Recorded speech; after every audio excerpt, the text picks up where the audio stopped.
Shalom, shalom, peuple de Dieu. Nous sommes très bénis, très heureux de vous recevoir encore une fois plus sur notre plateforme, la réaction à une action du troisième Exode.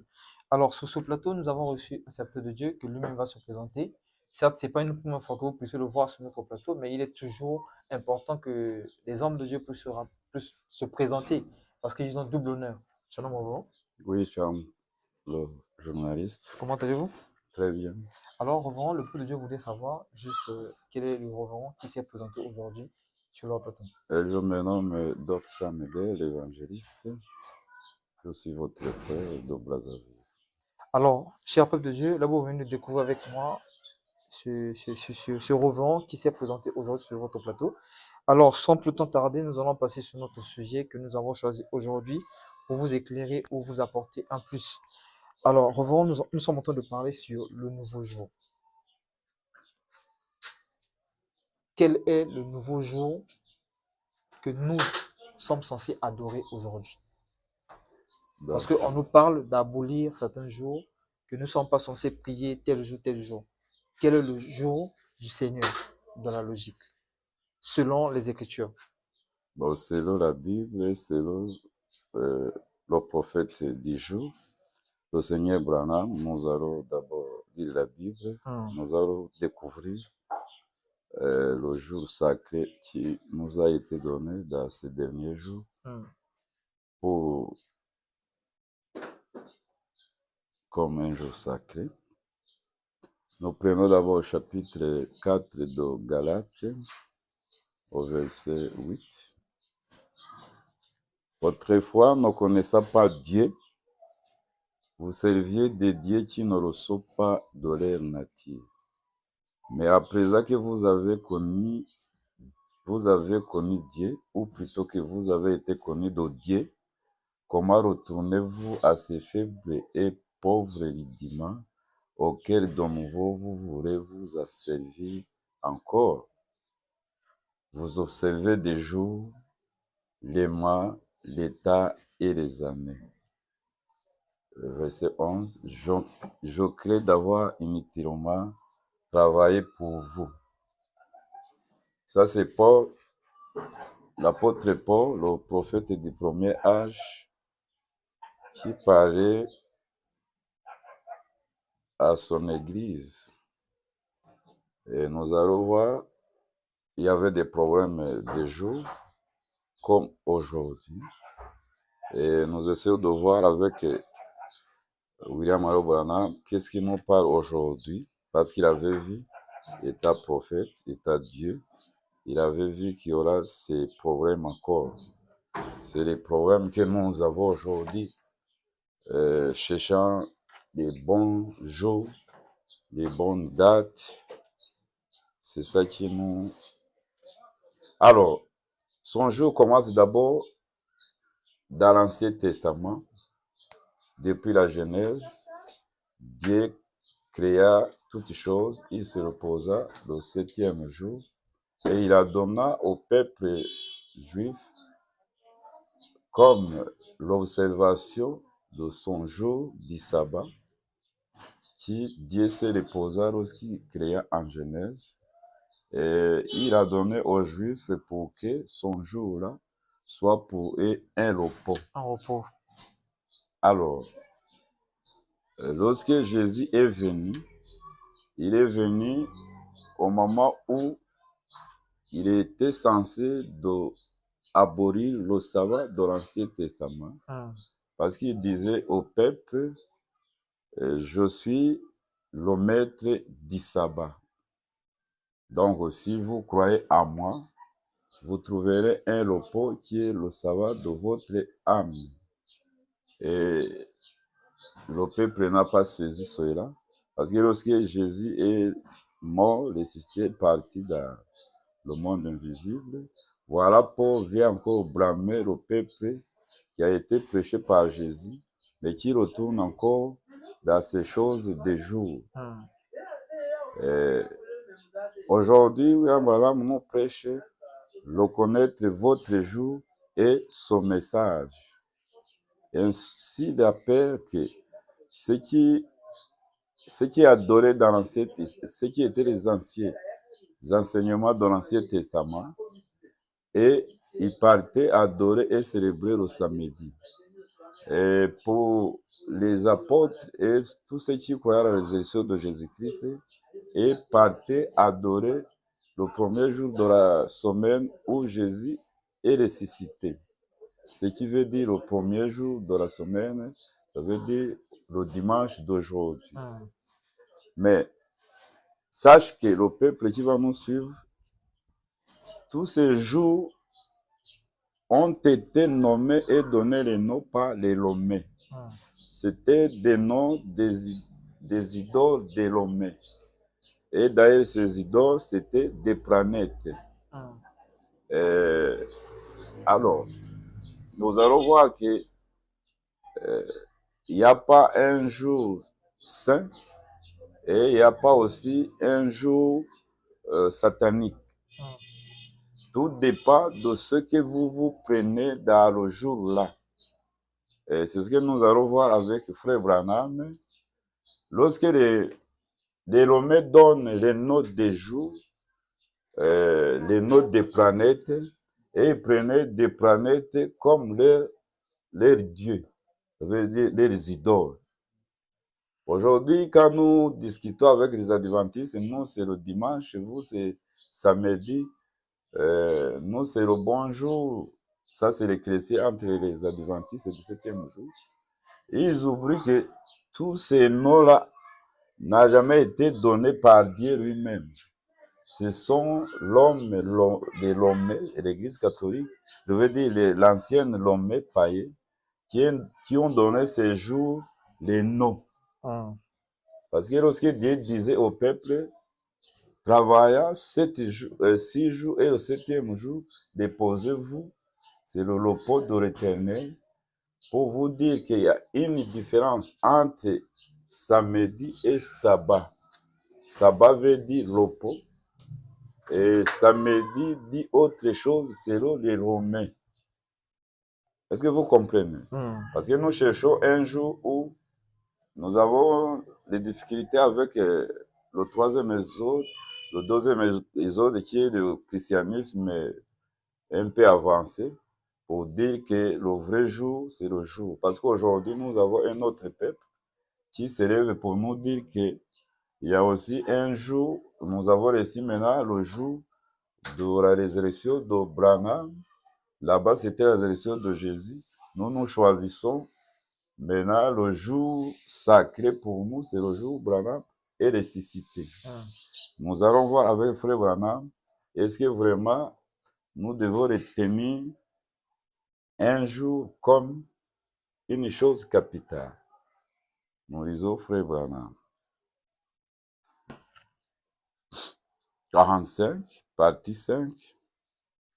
Je suis un peu je ne lirai pas tout parce que les minutes sont limitées. Je commence un peu au milieu.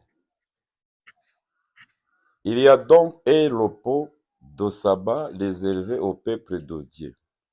Car celui qui entre dans le repos de Dieu se repose de ses œuvres, comme Dieu s'est reposé des siennes.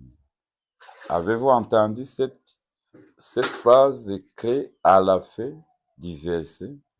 Dieu s'est reposé de ses œuvres. Dieu a donné à Israël le 7e jour comme sabbat pour eux, en mémoire de sa propre œuvre, par laquelle il avait créé le monde et tout ce qui s'y trouve, et avait ensuite cessé de créer. Il s'est reposé de ses œuvres. Il s'est reposé. Or, il convenait bien de donner et le pont de sabbat à un peuple qui se trouvait tout entier au même endroit, au même moment, pour qu'ils observent tous un certain jour. Je crois un certain jour. Ici, tout le monde se trouve dans le tableau. Aujourd'hui, la moitié du monde est dans la clarté, alors que l'autre moitié est dans l'obscurité. Par conséquent, cela ne fonctionnerait pas du tout. Point. Ça veut dire, observez aujourd'hui un jour, par conséquent, cela ne fonctionnerait pas du tout. Mais ceci n'est qu'un argument, qu'un point de vue naturel. Si nous allons, je crois ils ont saisi, ceux qui nous suivent, si nous allons du point spirituel, nous avons des jours prophétiques et nous avons des jours naturels où ces jours naturels typifient ces jours spirituels que nous, Branham nous donne comme calendrier prophétique. Il nous parle de cet âge de l'Église qui pour Branham égale 7 jours. Exact. Et il utilise le verset de 2 Pierre 3, qu'un jour égale 1000 ans. Et 1000 ans égale un jour.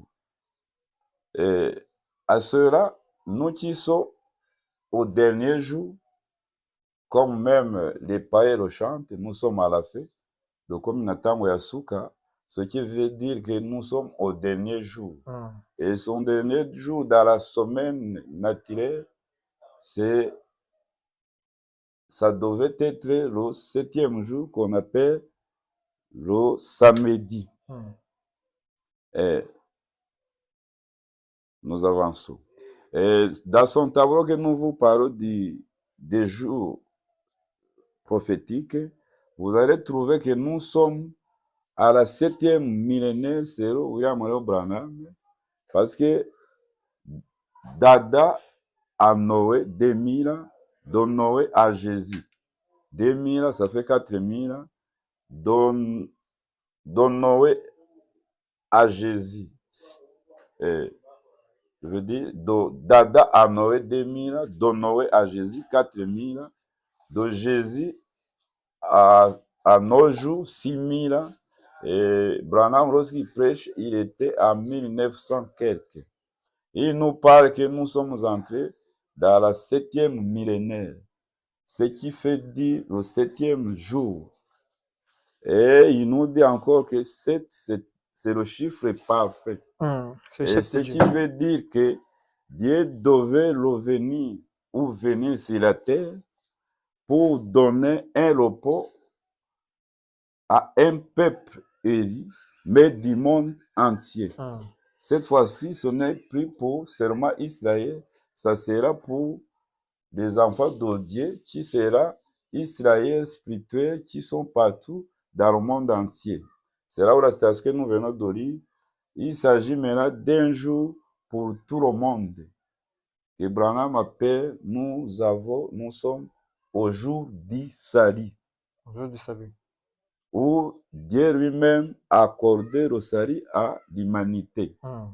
Et pour ceux qui ne reçoivent pas son jour, et son jour est appelé encore l'Odyssée, ce qui est le 7e âge de l'Église, qui veut dire l'obscurité, la nuit. J'entends les gens de Kakou Philippe qui disent que ils attendent le cri de minuit. Et ils ne savent pas que minuit veut dire l'âge de l'Odyssée, qui est l'âge le plus sombre. Branham dit, il dit même si le schéma de pas de lumière. De cette chandelier, de cette lumière, l'étoile de l'Odyssée est trop sombre. Il y a une petite lumière, donc c'est la nuit. Ces gens de Kakou Philippe, ils sont beaucoup ignorants. Or, nous, pour les autres, c'est la nuit. Pour amener ça d'une façon prophétique, que la situation que nous venons de lire, il y a aussi un peuple qui est dans la nuit et un peuple qui est éclairé. Ceux qui est éclairé, ceux qui reçoivent son messager prophète seront, Apocalypse 17, pour éclairer son peuple. Ça, c'est un jour prophétique. Et pour le peuple perdu, ils sont dans la nuit de la Odyssée, mais dans un âge, mais des jours. Est-ce que vous comprenez? Hum, Ça veut dire un jour pour les sauver, un jour pour les perdus, qui est la nuit pour eux. Est-ce que vous comprenez? hum, Et Abraham avance, il dit, nous arriverons bientôt au retour du premier jour. C'est l'éternité qui commence, ce qu'on appelle le 8e jour. hum. Et il dit, ça va au même moment où les bombes atomiques, où la fin du monde doit bientôt écraser son monde, pour que nous retournions à ce qui était éternel le premier jour. Mais nous l'avons déjà dans la parole que nous écoutons de son messager, prophète Branham. Il nous donne la vie éternelle, le Zoé. Hum. C'est un nouveau jour pour le peuple de Dieu. Un nouveau jour pour le peuple de Dieu. Ok. Est-ce que nous devons observer les jours, comme le dit, ou nous ne devons pas observer les jours? Oui, la station que je viens de lire l'a bien dit. Je vais avancer. Je prends 46, partie 2, vision de bâtiment, c'est dit. Ceci l'invitation que Jésus, ceci l'invitation de Jésus que nous pouvons recevoir son repos, Hum, son sabbat perpétuel. Il a dit dans Matthieu 11, 28 et 29, venez à moi, vous tous qui êtes fatigués et chargés, et je vous donnerai du repos. Prenez mon jus, s'il vous et recevez mes instructions, et vous trouverez le repos ou l'observance du sabbat, non pas un jour, mais la vie éternelle, le sabbat, pour vos âmes. Peu importe depuis combien de temps vous peinez sous votre fardeau de péché, que ce soit depuis 10 ans, 30 ans, 50 ans ou plus, venez avec votre vie pleine de la certitude et vous trouverez son repos, le vrai sabbat. Jésus vous donnera le repos. Lorsqu'il parle de Jésus, aujourd'hui, il ne s'appelle pas Jésus parce que Jésus, c'est le nom que la parole a pris, le Dieu créateur a pris pendant les âges de l'Église. hum, À ce temps de la fête, il avait le nom nouveau. C'est le repos que Branham vous donne. hum. Alors, nous avançons. Nous avançons pour donner la vraie réponse. Nous avançons pour donner la vraie réponse. Excusez-moi. Euh, c'est le lever du soleil. Hum. Euh, euh, le pasteur, mon frère, peut m'aider. C'est le lever du soleil 31. Il n'y a pas une grosse torche. Là où? 31.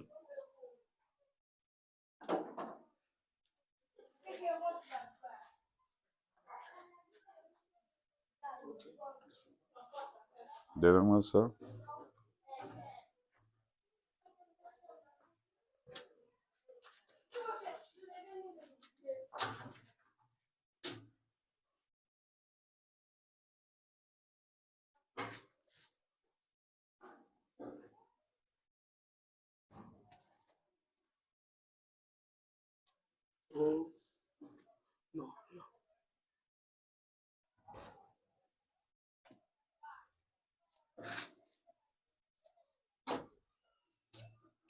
Je commence d'abord à 28.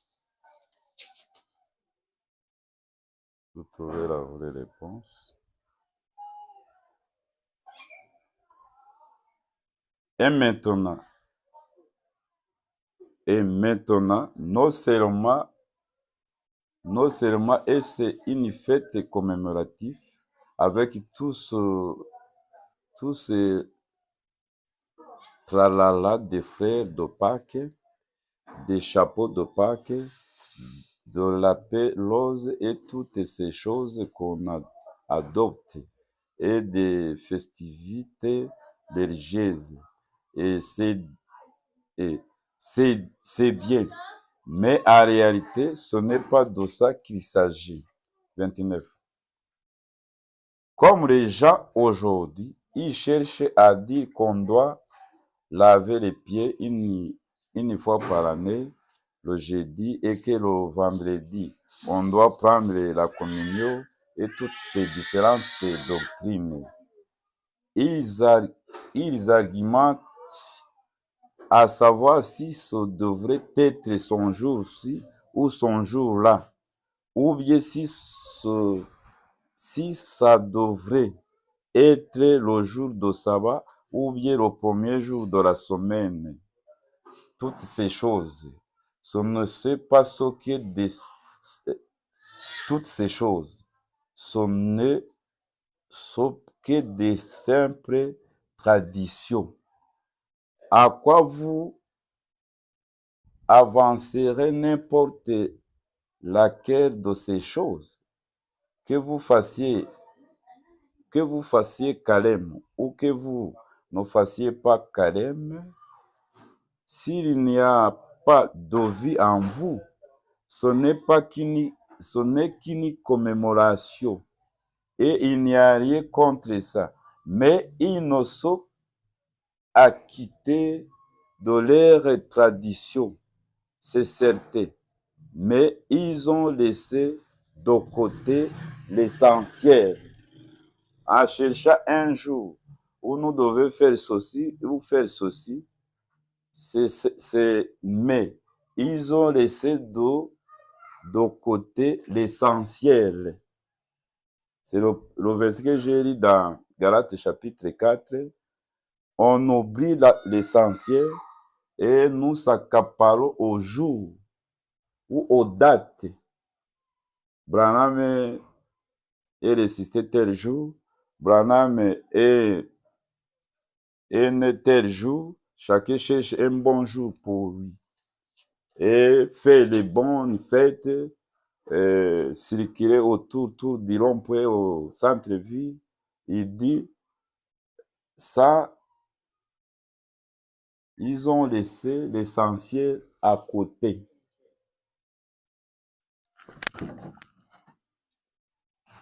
Verset 30. Combien vous êtes religieux ou combien vous avez la doctrine juste, Satan, virgule, ça lui est bien égal. Si vous n'avez pas cette vie, vous ne ressusciterez pas de toute façon. Peu importe combien vous êtes religieux, votre bonté, le nombre d'églises dont vous avez fait partie ou dont vous ferez partie, ça n'a pas la moindre importance si vous n'êtes pas né de nouveau. Qu'Abraham insiste sur les jours, il vient pour nous donner quelque chose qui est plus que les jours, c'est la nouvelle naissance. Et cette nouvelle naissance est apportée par... Ok. Et je vais trouver une autre station. La véritable Église se repose...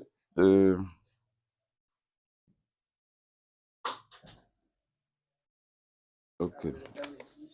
Attends d'abord. Nous prenons l'écriture qui... Parce que d'autres se passent, c'est quel jour, le bonjour. La demeure future de l'épouse céleste et de l'épouse terrestre. 239.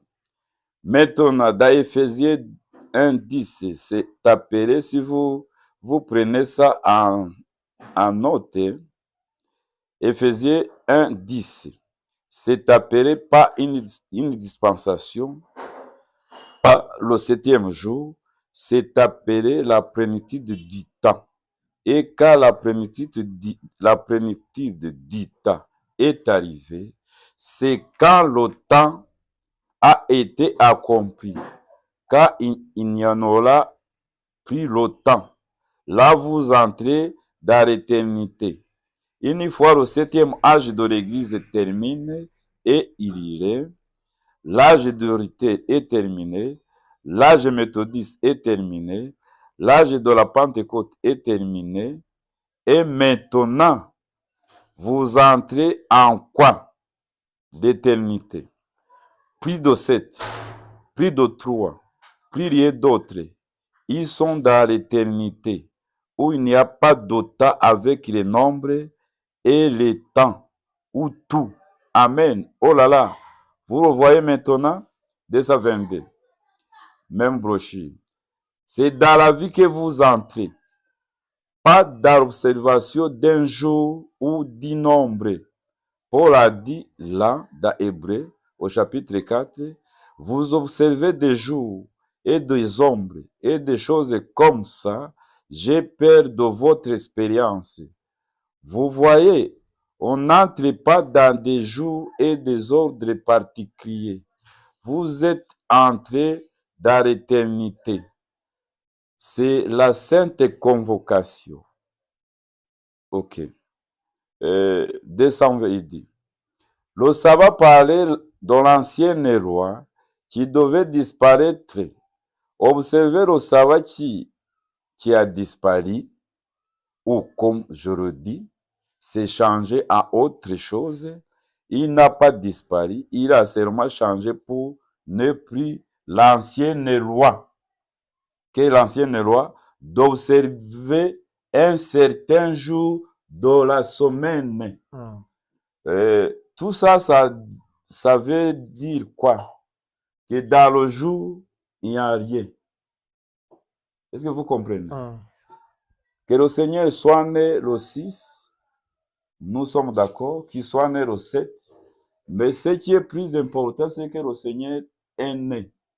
Est né. Le plus important, c'est ça. Et ce n'est pas le jour qui est né pour nous.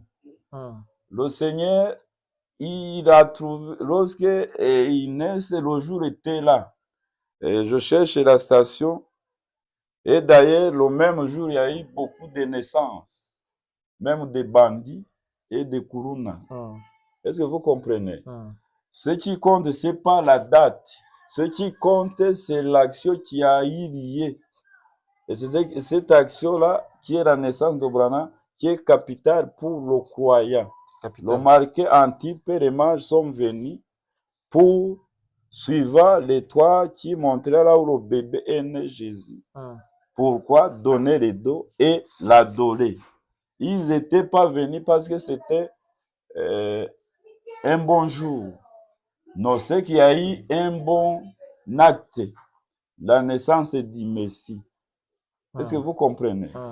Ici, Branham veut nous amener seulement de ne pas élever les jours puisque le créateur des jours.